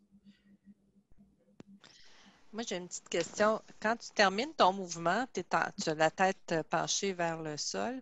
Fait que tu fais encore, tu n'es pas face au green, mettons. Tu sais, des fois, ils disent qu'il faut que tu te retrouves face au green. Il faut que tu aies comme une rotation complète. Est-ce que ça veut dire que c'est pas ça? C'est comme ça qu'il faut qu'on finisse notre mouvement, comme tu es là présentement? En fait, ça, c'est vraiment le mouvement d'impact. Donc, il manque encore c'est l'impact avec la balle, il manque la finition. La finition, puis c'est là que vous avez grandement raison. On doit finir avec tout le corps qui va faire face à notre cible. Mais l'important, c'est que souvent, à ce moment-là, on va précipiter un petit peu ce que vous dites. On a touché à la balle, il faut que j'aille regarder tout de suite. La réalité, c'est qu'il faut laisser une petite seconde de plus au bâton puis à notre corps pour bien compléter. Puis, tant qu'on n'est pas dans une position allongée comme ça vers l'avant, il n'y a pas d'intérêt à relever notre tête vers le haut. Mais c'est vrai que si je prends, par exemple, mon exemple, à ce moment-là, dans mon élan, j'arrive à la balle, normalement, avec un fer, là, je peux arriver à la balle à 80, autour de 80 000 à l'heure. Donc, ça arrive plus naturellement qu'autre chose. Dans le sens où si je continue mon accélération, je ne suis pas capable de bloquer mon mouvement-là. Tu sais, mon mouvement va venir finir vraiment de manière complète en laissant aller la vitesse. Mais cette position-là, c'est encore une position de puissance où on veut continuer le mouvement. Mais par la suite, effectivement, là, le fameux photo finish avec les mains en haut, ça serait l'étape qui suit cette photo-là. OK. J'ai une question de Michel à Alexandra qui dit « On m'a déjà dit que c'était la rotation des hanches qui initiait le mouvement de descente du bâton. Pourrais-tu préciser à quelle étape du mouvement de descente la rotation des hanches débute? » Oui, bien en fait, moi, ça dépend toujours des écoles de pensée, puis il n'y a pas une école qui est moins bonne qu'une autre. C'est juste les enseignants souvent qui sont plus à l'aise avec un ou qui ont plus de succès avec un ou l'autre. L'important, c'est que tous ces principes-là sont très, très bons.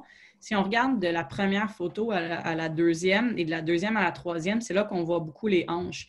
Donc, on a des épaules et les hanches qui pointent plus vers ma droite. Si on arrive ici, on a les épaules et les hanches qui sont plus face à nous. Et quand on regarde la troisième étape, on a les hanches et les épaules qui font face plus à ma gauche. Donc, si je suis la personne qui frappe, là. Donc, mes épaules et mes hanches, effectivement, vont tourner ensemble. Il y a à faire attention quand on dit que c'est les hanches qui initient le mouvement, c'est que si le haut du corps ne suit pas ce que les hanches font, on va se retrouver avec deux mouvements indépendants qui vont devoir se synchroniser. Déjà que le golf, c'est assez difficile à synchroniser en une unité. Si on tombe à deux vitesses différentes pour un objectif, c'est là que ça peut devenir difficile. Donc, effectivement, il faut que les hanches tournent. Il faut que le haut du corps suit cette rotation-là. On ne veut pas simplement tourner les hanches. On ne veut pas simplement tourner les épaules. On veut s'assurer qu'il y a une certaine synchronicité entre le haut et le bas du corps. Mais effectivement, quand on regarde, là, surtout sur la troisième image, là, il y a mon bras qui bloque, là, mais mes hanches sont beaucoup, beaucoup plus ouvertes encore que la deuxième image. Mais le haut du corps aussi a beaucoup ouvert. Donc, moi, j'appelle ça un frigidaire. C'est comme une porte de frigidaire qui tourne derrière, qui tourne devant. On veut garder des deux épaules aux deux genoux dans un bloc qui tourne ensemble le plus possible. C'est bon? Oui, il n'y a pas d'autres questions. Super. Donc, un peu là, quand on parlait de l'impact sur la balle, on a l'élan arrière.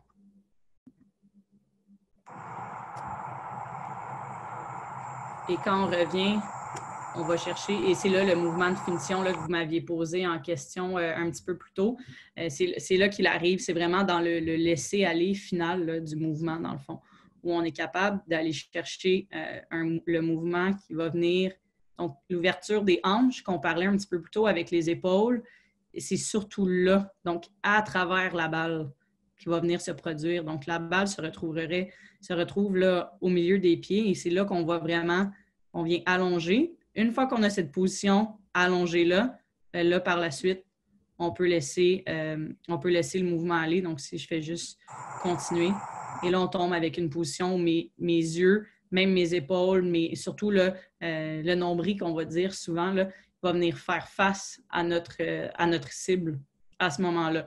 Et c'est là, comme on parlait un petit peu plus tôt, le talon arrière va venir relever pour bien compléter cette rotation-là.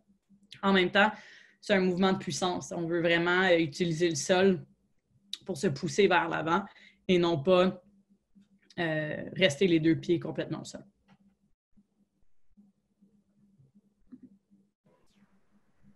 Je pense qu'encore là, on est sur un mouvement qui est un petit peu plus fluide, un petit peu plus en continu.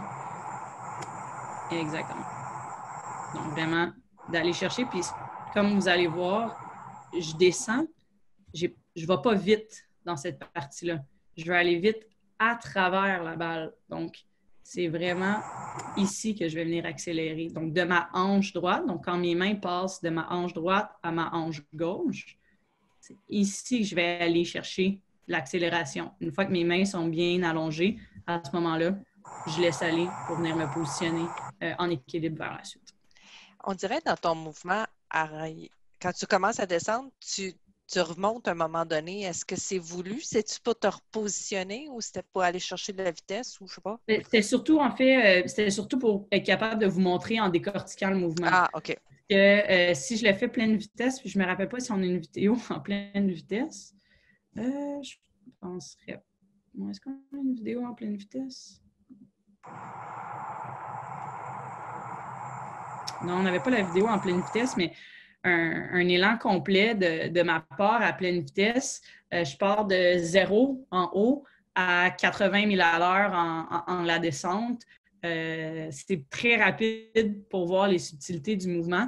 Mais normalement, ça va vraiment être un mouvement continu. Ce qu'on va remarquer surtout, si on regarde un mouvement comme par exemple, si vous avez la chance de regarder les filles ou les gars sur le PGA Tour, c'est vraiment où le début de la descente est encore plus contrôlé.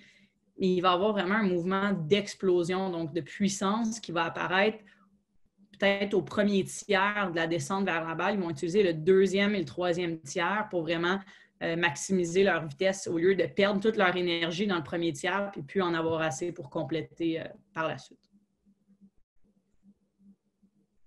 Est-ce que vous aviez d'autres questions à partager sur l'élan complet? Ça va, ça fonctionne? C'est bon? Good. Vous êtes prêts et prêtes à attaquer la dernière section? Donc, le jeu court. Donc, la partie la plus négligée des gens au golf. Pourtant, le jeu court demande beaucoup moins d'habileté physique au niveau de force, au niveau de puissance. C'est ce que monsieur, madame, tout le monde peut améliorer le plus, mais c'est ce que monsieur, madame, tout le monde pratique le moins. Des fois, par les installations, quand on est golfeur public, on n'a pas toujours accès à des installations adéquates pour tout ça, mais quelqu'un qui va s'installer sur un putting green et va maximiser ses coûts au niveau du putting, va s'améliorer beaucoup plus rapidement que quelqu'un qui essaie de frapper driver loin et droit. Donc, à mettre en note quand vous allez pratiquer, là, si vous avez la chance, des fois, de prendre un petit 5-10 minutes juste pour y penser, ce sera déjà ça de plus. Donc, jeu court, les coups roulés. Coups roulés, il y a plusieurs prises sur le bâton. C'est ce que je voulais vous démontrer ici. Ce qui est le plus important avec une prise de putting, c'est le confort et la stabilité. Donc, si vous avez l'impression quand vous tenez votre putter, que votre putter s'en va dans toutes les directions quand vous faites le mouvement, c'est peut-être à ce moment-là intéressant d'aller explorer d'autres positions avec vos mains. Parce que le mouvement de putting est un mouvement de pendule. Donc, si vous pensez à une horloge grand-père, pour ceux qui se rappellent encore là, de ce que c'est exactement le même principe. 2 longues branches qui sont nos bras avec un poids qui est notre putter. C'est exactement le même principe qui va venir bouger d'un côté et de l'autre dans un style de V. Donc, si l'embrachement entre le poids qui est notre putter et nos branches qui sont nos bras n'est pas confortable ou pas stable, on vient de perdre toute constance au niveau du mouvement, puis vos mains risquent de faire beaucoup plus le mouvement que le mouvement d'épaule qui va être fait. Donc, au niveau de la prise, on a la prise traditionnelle. Donc, la prise traditionnelle, pour les droitiers, c'est vraiment comme vous iriez tenir votre bâton de golf normal. Donc, votre main gauche sur le dessus, votre main droite sur le dessous, et vous faites le mouvement à cette formule-là. Les gens qui sont droitiers vont souvent préférer quelqu'un qui est naturellement droitier, donc qui écrit de la droite, qui lance de la droite, va souvent préférer cette position-là. Pourquoi? Parce que c'est la main droite qui va venir contrôler la tête du bâton. Et donc, quelqu'un qui a une main droite très, très solide. On peut penser, par exemple, dans mes clients, j'ai des chirurgiens qui sont droitiers. On maximise leur main droite parce qu'elles sont très, très, très stables. Même chose avec des musiciens, par exemple, qui seraient droitiers. Donc, des gens plus manuels qui sont très, très forts de leur main droite, on va proposer beaucoup, beaucoup cette position-là. Le défaut ou la difficulté de cette position-là, c'est que la main droite va souvent vouloir venir faire le mouvement. Donc, si c'est le cas, par exemple, votre main droite qui veut essayer un petit peu trop de venir cogner la balle au lieu de venir pousser la balle, on va venir utiliser la prise qui est inversée ou croisée. Donc, ma main gauche qui était sur le dessus ici tombe à être sur le dessous et ma main droite qui était ici se retrouve sur le dessus. Ce que ça l'occasionne, c'est que ça bloque la main droite qui veut prendre le dessus. Ça permet d'utiliser vraiment plus le mouvement de pendule avec la main gauche, donc de gagner en stabilité. C'est quelque chose que vous allez voir beaucoup sur les joueurs de haut niveau parce que ça stabilise beaucoup la face du bâton. Tandis que la main droite peut faire bouger un petit peu plus la face de bâton. Cette position-là va être capable de stabiliser beaucoup, beaucoup plus la face de bâton. C'est pas tout le monde qui sont à l'aise. Il faut quand même avoir une main gauche qui est assez stable. Des gens, par exemple, qui jouent de la droite au golf, mais qui sont gauchers naturellement, vont souvent aller chercher cette position-là parce qu'ils sont capables de maximiser leur main qui est forte, donc leur main gauche. La dernière, je fais juste la survoler, mais c'est ce qu'on appelle en anglais the claw ou la pince. C'est quelque chose que vous allez voir beaucoup sur les circuits récemment. C'est pour les gens qui ont ce qu'on appelle des yips ou c'est des gens qui ont des réactions avec les mains. Donc, peu importe comment ils vont positionner les mains, quand ils vont arriver à la balle, vont faire des réactions nerveuses qui n'auront pas de sens, qui ne seront pas constantes. Donc, ils vont venir chercher une position comme ça où c'est votre main droite et le côté de la main qui va venir pousser. Donc, on vient éliminer complètement parce que le mouvement de poignet à ce moment-là. Donc, une main gauche qui est plus ferme sur le dessus du bâton, puis vraiment appuyer le putter sur le côté de la main. Donc, ça permet d'éviter là, par moment là, quelques petits mouvements non souhaités de la main. Je voulais juste vous le présenter, mais je vous conseille beaucoup plus d'expérimenter dans la prise traditionnelle et la prise de main croisée. Un exercice que vous pouvez faire pour voir quelle main est la plus solide, c'est de vous installer peut-être à 3 ou 4 pieds du trou. Pas besoin d'être très, très loin et de faire quelques coups avec seulement votre main droite, quelques coups avec seulement votre main gauche. Et vous allez voir s'il y en a une qui tremble un petit peu plus que l'autre. Puis, utilisez toujours votre main la plus forte pour faire vos coups. Essayez d'éliminer le plus possible la main la plus faible. Déjà là, ça va vous aider énormément là, à venir stabiliser vos coups roulés. Tout est bon pour la prise au niveau du putter? Parfait. Je n'ai pas de questions. Super. Donc, le mouvement en soi. Le mouvement de putting, comme je disais, c'est un mouvement de pendule, mais c'est un mouvement où on veut venir pousser la balle vers l'avant. Donc, on ne veut pas que la balle fasse une rotation vers l'arrière. Au contraire, on veut, donc ça fait un petit saut, un putt, et par la suite, on veut qu'elle roule vers l'avant le plus possible. C'est pour ça que si vous regardez entre mes pieds, ma balle est légèrement devant le centre. Pourquoi? Pour aller chercher là, vraiment ce sentiment-là de venir pousser vers l'avant et non pas, si la balle était au centre, de venir assommer la balle vers le sol. Donc, on veut vraiment s'assurer d'avoir la balle légèrement en avant du centre. Encore là, si on pense à l'horloge grand-père, on veut juste avancer un petit peu pour s'assurer que ça soit légèrement ascendant comme montant et non pas en descente. Position du corps, ce qu'on remarque, mes mains égales à la balle, et ça, votre type de putter va venir influencer un petit peu, mais mes pieds, pas très, très, très, très larges. Assez pour être stable, mais on n'a pas besoin d'avoir une position qui est comme un driver, parce qu'un mouvement de putting, c'est beaucoup plus subtil, beaucoup moins en puissance. Donc, on est capable d'aller chercher quand même avec une position des pieds. Ce qui est intéressant aussi au niveau de putting, si vous regardez mes biceps par rapport à mon polo, c'est que mes coudes sont collés ou presque sur moi. Ils vont toucher mon polo. Okay? Pourquoi? Parce qu'encore là, notre tronc est beaucoup plus stable que nos bras.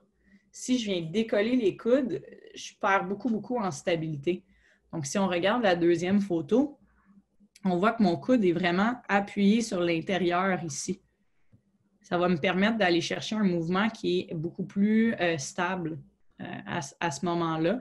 Donc, des fois, si vous sentez que votre putter bouge beaucoup, mais que vos mains sont bien stables, juste d'aller voir, est-ce que mes coudes sont décollés? Donc ça crée un petit peu là, de changement ou de variante à ce moment-là. Tout est correct pour la position de la balle, puis pour la position du corps sur putting. Oui. Au niveau de la prise aussi, les mains sur putter, on veut qu'elles soient assez relaxes. La plupart, puis c'est quelque chose qui est resté dans l'histoire, un grand joueur là, dans les années 60-70 disait que c'est comme si on veut tenir un petit oiseau entre nos mains sans l'écraser. Donc, juste assez pour le restreindre dans ses mouvements, mais on ne veut pas venir le blesser ou l'écraser. Je vous dirais que c'est un grand défi, surtout sur un putt qui est un petit peu plus court parce qu'on veut se mettre à contrôler.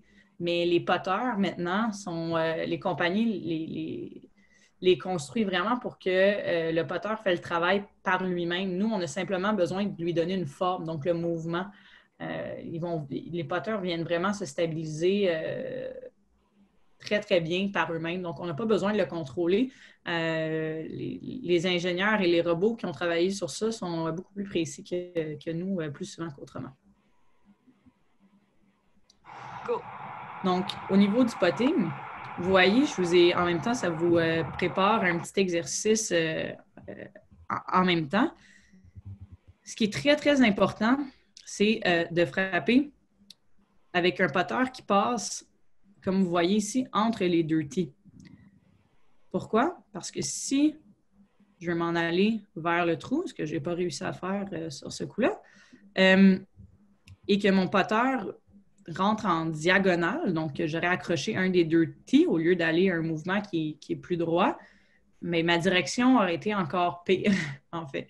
Donc, on veut vraiment, puis c'est surtout si on rentre croche, donc en diagonale, on va donner une rotation de balle ou un mouvement de balle qui n'est pas adéquat.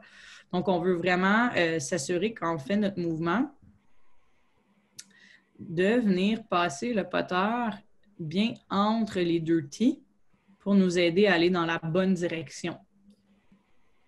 Ce qui est intéressant aussi à regarder dans le mouvement de pendule, quand on regarde la deuxième image, donc l'image sur votre droite, j'ai mis des petits tees, donc 4 tees, pour représenter le mouvement de pendule. La vitesse d'une balle sur putting est vraiment fait selon la distance que je vais derrière devant.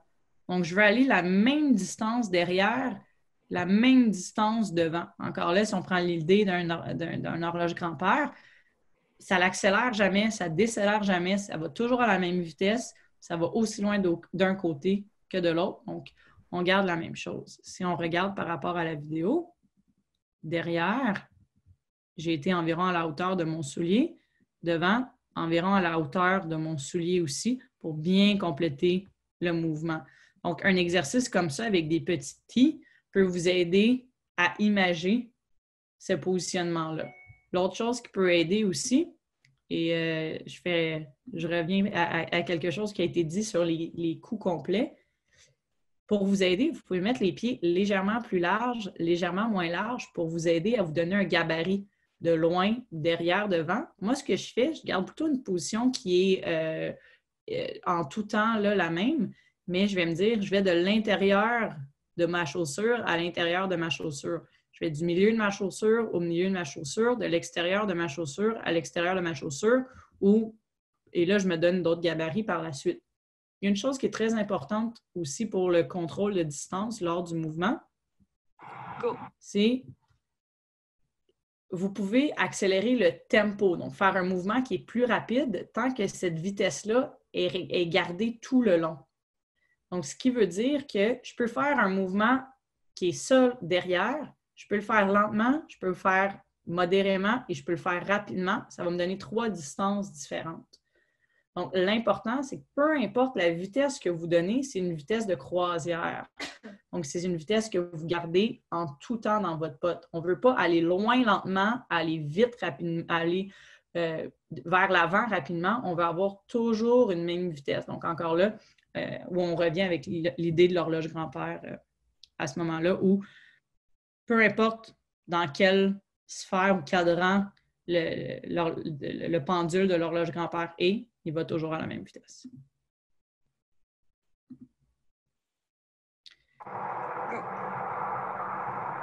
Donc, encore là, petit exercice qui peut être intéressant, qui nous est démontré ici encore avec les 2 T, donc pour s'assurer que le poteur se dirige dans la bonne direction. Et l'autre chose que je veux que vous observez, c'est que j'ai mis un petit bâtonnet au sol pour l'alignement. Et vous voyez que mon pied est légèrement ouvert. Donc, si vous voyez, le pied gauche est un petit peu plus loin que le pied droit. Et ça, c'est par mesure de confort de mon côté.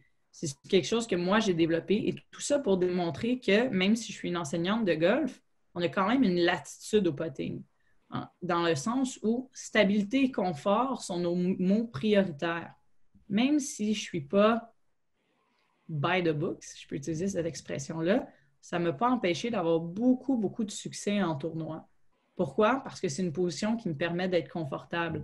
Si mon côté gauche à moi était placé de manière conventionnelle, je me sentais prise. Donc, je n'avais pas une liberté de mouvement.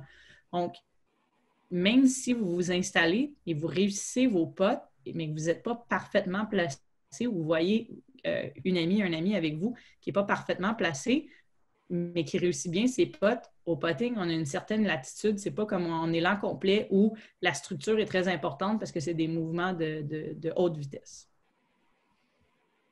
Ça va toujours bien encore pour le putting? Oui. Super. Donc, encore là, si on regarde le mouvement, la première balle, j'ai un mouvement du premier tee au deuxième tee qui m'a donné une vitesse qui touchait le trou directement. Sur le mouvement qui est un petit peu plus long, vous voyez comment la balle est arrivée avec beaucoup plus de vitesse. Donc, je vais le remettre le temps de vous parler. Je vais vous le remettre en continu. Donc, le premier est vraiment une vitesse qui faisait simplement toucher, qui aurait peut-être dépassé d'un pied ou 2 pieds. Quand j'ai fait le mouvement qui était plus long, on voit vraiment que la balle a accéléré, a fait plus de chemin à ce moment-là. Donc, c'est vraiment dans l'idée où on veut garder une vitesse qui est constante, on veut juste amener le poteur un petit peu plus loin pour aller chercher plus de vitesse. Donc, ce n'est pas vous qui allez créer plus de vitesse, vous créez une amplitude, vous créez un mouvement. C'est le poteur par lui-même qui va aller chercher la différente vitesse entre les deux. Ça convient à tout le monde? Oui. Super. Le jeu court maintenant. Dernier petit point. Donc, il y a 2 types d'approches qui sont présentés pour les golfeurs débutants ou golfeurs intermédiaires. Il y a plusieurs coups d'approche qui sont disponibles, mais je vous dirais, si dans votre sac, vous savez utiliser ces 2 approches-là, 95% du temps, vous allez avoir la solution là, sur le parcours. Donc, le premier, qui est sur notre gauche, juste ici, c'est l'élan pour une approche roulée, le positionnement surtout pour une approche roulée. Donc, au niveau du positionnement, on voit que la balle est positionnée beaucoup plus derrière, beaucoup plus près de mon pied droit. Pourquoi? Parce qu'on veut faire rouler la balle. Donc, on veut que la balle, on veut vraiment venir assommer la balle un petit peu, si on peut utiliser plus cette expression-là. Ce qu'on voit aussi, c'est que mes mains sont beaucoup, beaucoup, beaucoup devant la balle. Ce qui va nous permettre encore là de venir frapper la balle en premier et le sol en deuxième, et non pas de glisser sur le sol. C'est vraiment ce qu'on ne veut pas faire. Autre chose qui est important, qu'on ne voit pas nécessairement, mais qui est très important, c'est que mon poids est appuyé de ma hanche à mon pied complètement sur le côté gauche. Donc, on veut s'assurer qu'il y a beaucoup, beaucoup d'appui sur le pied gauche et on le garde en tout temps. Les coups d'approche, il n'y a pas de transfert de poids. C'est juste le haut du corps qui bouge. Pas les mains, le haut du corps. On va le voir plus tard là, dans l'exécution. Donc, point important, balle derrière, poids sur la jambe avant, main devant la balle. C'est les 3 points les plus importants au niveau de du positionnement pour une approche qui est roulée. Donc, une approche levée ou une approche lobée, ce n'est pas une trajectoire de balle qui va être linéaire, c'est vraiment une trajectoire de balle qui va faire avec de la hauteur, qui va avoir de la hauteur sur le verre. Donc, on vient changer les paramètres, ce qui va influencer comment le bâton va arriver à la balle. Donc, la balle est bien au centre. Vous voyez, ma tige est derrière, tandis que la tige avant était là. La tige est ici. Et le bâton, avec mes mains, c'est égal à la balle. À l'opposé, d'avoir les mains devant la balle. Donc, égal à la balle bien au centre. Et si on reste encore là dans le troisième thématique de tout ça, la répartition du poids est égale devant et derrière. À l'opposé, ici, le poids est vraiment appuyé sur le côté avant. Ici, beaucoup plus centré comme poids. Ce que ça va faire ici, c'est qu'on veut que le bâton glisse sur le gazon et on ne veut pas assommer le gazon. On veut vraiment que le bâton glisse sur le gazon. Donc, on peut aller chercher avec un positionnement comme ça. Ça va se faire beaucoup plus naturellement sur le parcours. Est-ce que pour le positionnement, ça convient? Tout le monde était correct? En fait, moi, j'aurais une question. Dans quelles circonstances tu vas privilégier l'approche roulée versus l'approche levée? Est-ce que c'est une question de distance? Est-ce que, mettons, 50 verges et plus, ça va être une telle approche? Ou comment tu... Oui, mais c'est une excellente question. En fait, l'approche, tout dépend du verre que vous avez devant vous. Okay. Donc, si, par exemple, il n'y a pas de trappe de sable devant vous, il y a du verre pour que la balle roule, là, on va utiliser l'approche roulée. L'approche roulée, c'est l'approche qui a le plus haut pourcentage de réussite. Donc, c'est toujours l'approche qu'on veut jouer le plus possible parce qu'on a plus de chances à ce moment-là de réussir le tout. Donc, l'approche roulée, vraiment, il n'y a aucun obstacle devant vous. Donc, pas de rough, pas d'herbe longue, pas de trappe de sable. C'est que de la frise ou le verre. Donc, c'est vraiment du gazon très, très ras. La balle peut rouler dans des situations qui sont secs. Donc, on sait que la balle va tomber, va rouler. Elle ne va pas arrêter, par exemple, versus des conditions comme la semaine dernière qui étaient très détrempées. On veut privilégier l'approche roulée. L'approche lobée va être vraiment dans une position où le drapeau est collé sur vous. Vous n'avez pas beaucoup de verre devant vous. Ou si vous avez un obstacle à traverser. Vous êtes dans l'herbe longue, il y a beaucoup d'herbe longue devant vous. Vous êtes dans l'herbe longue, il y a une trappe de sable entre vous et le drapeau. L'approche lobée est préférable à ce moment-là. Et c'est beaucoup aussi au niveau visuel où vous allez vous habituer, dans le sens où une fois que vous allez comprendre et voir la différence des deux approches, quand vous allez arriver sur votre coup, vous allez être capable de visualiser le coup en disant « Ah, mais ça, ma balle peut tomber, rouler, il y a de la place, donc j'effectue une approche roulée. » Si vous arrivez, vous allez faire « Ah, il n'y a pas beaucoup de place pour ma balle, donc je vais la faire lober pour qu'elle roule un petit peu moins. » À ce moment-là, vous allez pouvoir mieux en mieux juger un et l'autre. Okay. Fait que c'est nullement une question de distance, finalement. C'est plus... Non, c'est exactement. C'est vraiment plus... combien d'espace j'ai entre moi et le drapeau. Si j'ai beaucoup d'espace où la balle peut rouler, j'utilise l'approche roulée. Si j'ai très peu d'espace parce que j'ai un obstacle ou j'ai de l'herbe longue devant moi, on va préférer l'approche lobée. Entre les deux, tous les bâtons peuvent être utilisés. Mais je vous dirais que l'approche roulée est souvent utilisée avec un fer 9, avec un fer 8 ou même un fer 7. Si vous avez besoin que la balle roule beaucoup, beaucoup, beaucoup, c'est souvent les bâtons qui vont être préconisés. L'approche lobée va être beaucoup plus utilisée avec un sand wedge, donc un 56 degrés ou un SW, ou un pitching wedge, donc qui va être votre P ou normalement qui peut être autour là, entre 45 et 50 degrés. Normalement, c'est plus souvent des lettres qui vont mettre que des angles à ce niveau-là. Donc, l'approche lobée, je vous dirais plus souvent votre sand wedge pour vraiment aller chercher de la hauteur, c'est l'objectif. C'est l'objectif, donc on prend le bâton qui a plus d'angle. Une approche roulée, on veut que la balle roule un petit peu plus. On va prendre un bâton qui a un petit peu moins d'angle. Puis je vous dirais un fer 9 pour être idéal pour ces coups-là.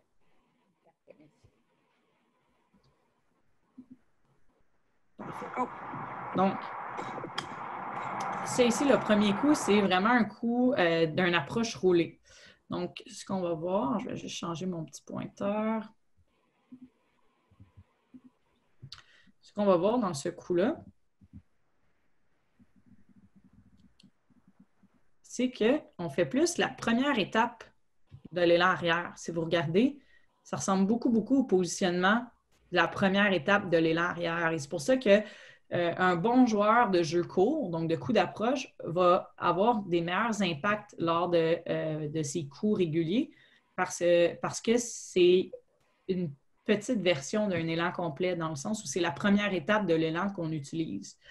Donc, comme vous voyez, c'est vraiment le haut du corps qui a tourné, mes deux pieds bien au sol, mes hanches n'ont pas tourné du tout, du tout. C'est vraiment le triangle qui a tourné devant et par la suite, c'est mon corps qui est venu tourner vers l'avant. Donc, je vais bloquer un petit peu l'image. Vous voyez, mon bâton n'a pas pris le dessus. Mon bâton ne pointe pas haut vers le ciel.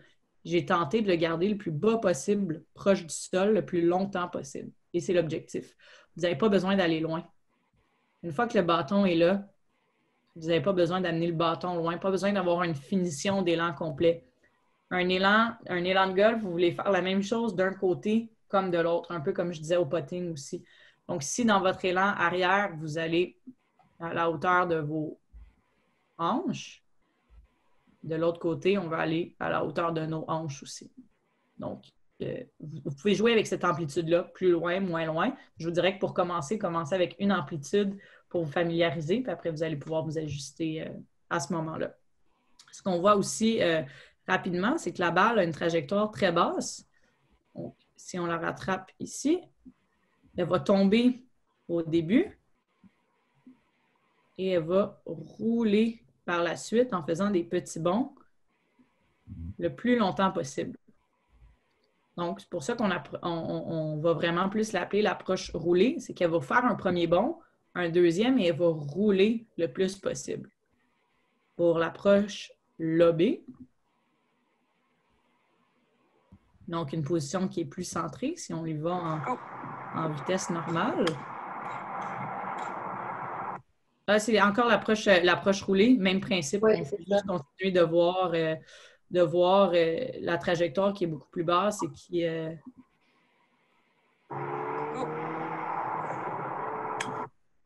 Donc, ici, on voit bien que quand on fait l'approche roulée, vous voyez comment la balle n'est pas si haute que ça à la sortie de la balle. Elle reste très basse, c'est très linéaire, elle tombe, elle fait ses bonds et elle roule. On voit que les trois balles que j'avais fait en coup d'approche sont une à côté de l'autre, peut-être dans une distance de 2 pieds. Et ce coup-là, c'est sa particularité, c'est que c'est très stable. Il y a beaucoup plus de chances de réussite à ce moment-là avec ce coup-là que le coup lobé. On est encore dans la même chose. Ça, c'est le coup lobé. Donc, on voit au niveau du mouvement, si je reviens, que mon positionnement change, mais que mon mouvement ne change pas tant que ça. Donc, encore là, mes hanches sont devant, mes pieds sont bien appuyés au sol, c'est mon triangle qui bouge. Ce qui va venir influencer le coup, c'est vraiment parce que j'ai changé la position de mon bâton et la position de mon corps. C'est juste ça qui va faire la différence au niveau de la trajectoire de la balle. Donc, quand je viens frapper la balle, on voit que je viens glisser un petit peu plus sur le gazon et que ma finition, juste ici, vous voyez que ma balle, tantôt sur l'approche roulée, on la voyait déjà plus dans l'écran quand j'étais rendu dans cette position-là. Ici, on la voit, elle était encore ici. Donc, c'est vraiment une balle qui va sortir beaucoup plus en hauteur avant de faire de la distance, tandis que l'approche roulée, c'est une balle qui va faire la distance avec très peu de hauteur. Donc, si on continue le coup, on voit que la balle est beaucoup plus haute. Donc, on la perd, là, mais elle est juste ici, à ce moment-là, donc où mon pointeur. C'est-à-dire que l'approche roulée, la balle est environ à la hauteur du drapeau qui était juste ici. Donc, c'est de cette hauteur-là que la balle va venir interagir sur le verre d'une manière différente. On va aller chercher plus de hauteur, donc moins de roulement. Et c'est ce qu'on voit. La balle tombe à un endroit et ne roule pas. Elle reste beaucoup plus à l'endroit où on a exécuté, où la balle est tombée. Et c'est ça l'objectif, parce que s'il y a une trappe de sable entre vous et le drapeau, on n'a pas de place pour que la balle roule. Donc, avec un coup comme ça, on va pouvoir limiter le roulement de la balle, mais avoir un petit peu plus de précision dans des situations qui ne sont pas nécessairement faciles. Donc, je vous laisse regarder une dernière fois là, en continu, là, sans que je bloque le mouvement. Oh. Donc, on voit sur la vidéo que la balle arrête très, très rapidement. Et ça, c'est parce qu'on est allé chercher de la hauteur. C'est bon? Oui. Donc, même chose. On voit beaucoup d'hauteur, très, très peu de roulement. Si on regarde, ma deuxième balle était ici, celle que vous venez de voir, et la précédente était ici. La difficulté de l'approche lobée ou levée, c'est que ça va être un petit peu moins constant. Pourquoi? Parce que le bâton va venir glisser sur le gazon. Donc, on vient jouer avec le facteur glissement avec le bâton. C'est pour ça que c'est une situation qu'on utilise plus quand on est un peu plus dans le pétrin, quand on est dans une situation qui est beaucoup plus difficile. Sur le parcours, par exemple, ça, c'est l'exemple parfait quand on demandait quel coup utiliser entre lobé puis rouler. Il n'y a aucun obstacle devant moi. Donc, j'ai aucun intérêt à aller chercher un coup qui est lobé ou qui est levé dans les airs. Beaucoup plus d'intérêt à aller chercher un coup qui est un petit peu plus bas, puis la faire rouler pour avoir des meilleurs résultats le plus possible. Ça vous convient encore? Oui. Super. Go! Donc, on parle d'erreur maintenant. Donc, la première erreur qu'on retrouve, c'est le manque d'accélération dans le coup. Donc, vous allez voir, comme dans le mouvement, juste ici, que mon corps arrête et que c'est mes mains qui continuent le mouvement. Est-ce que vous voyez ici comment le bâton a pris le dessus sur mes mains? Tandis que précédemment, quand je vous ai montré le premier vidéo, mes mains dirigeaient toujours le bâton et non pas le bâton qui me dirigeait.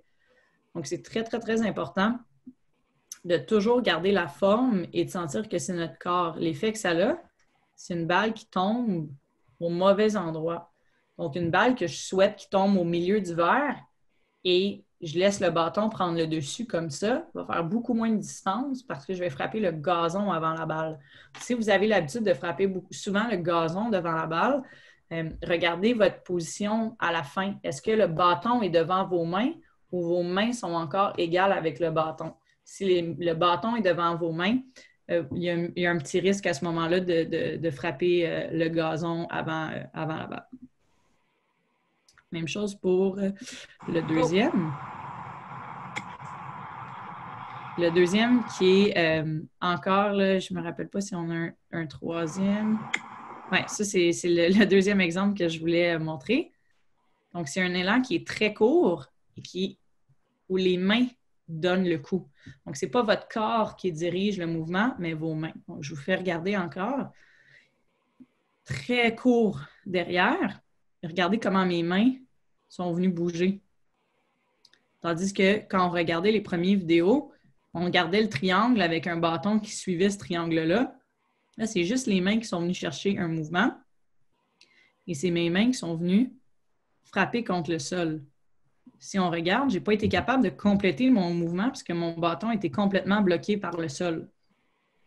Donc, ça, c'est une autre erreur très courante qu'on voit avec une balle qui va quand même avancer, mais avec aucun contrôle. Donc, des fois, on va frapper la balle directement, elle va partir sans fin, elle n'arrêtera jamais. Des fois, on va frapper trop de gazon avant, la balle va juste avancer de quelques pieds. Ça rend beaucoup instables les résultats à ce moment-là. Donc, on veut s'assurer vraiment d'aller chercher un mouvement qui est initié par le haut du corps, comme on l'a démontré au début là, de cette capsule-là sur les coups d'approche. Sur ça, vous avez, puis bon timing, Cassandra, parce qu'on était rendu à la fin. J'ai essayé de faire ça le plus concis, mais le plus explicatif possible. Donc, vous avez mon adresse courriel qui apparaît à l'écran. En saison, c'est toujours le meilleur moyen de me contacter. Si vous avez des questions, si vous avez besoin de références, ça va me faire plaisir de vous aider aussi si vous avez des questions au niveau de l'équipement, si vous cherchez un enseignant dans un golf près de chez vous.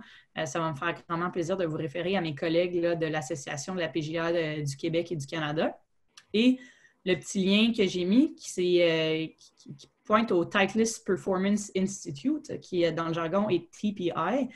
C'est un excellent site qui est autant écrit en français qu'en anglais. Les vidéos sont en anglais par contre. Ça va vous donner des exercices avec des vidéos pour améliorer votre golf. Par exemple, j'aimerais ça trouver des exercices pour la rotation derrière.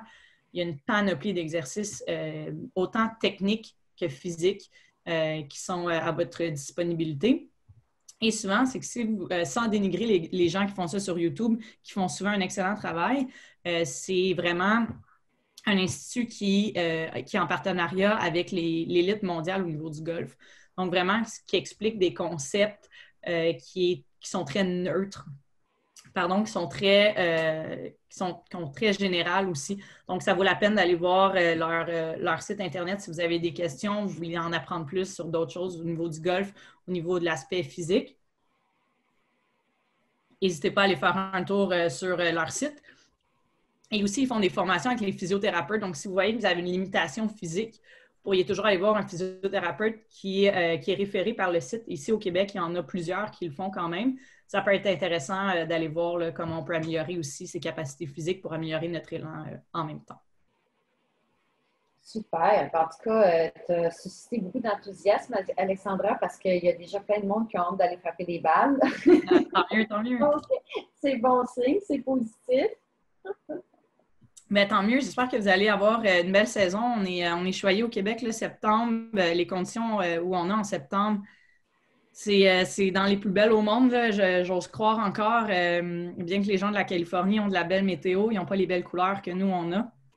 Donc, profitez-en pour aller voir autant les clubs de golf dans votre région, dans votre coin, mais en cette année de COVID, des fois, c'est l'opportunité d'aller voir dans d'autres régions aussi autour de nous, au Québec, même jusqu'à la région de Niagara Falls, des excellents golfs, des beaux séjours à faire. C'est exactement là que j'étais la semaine passée, Alexandra.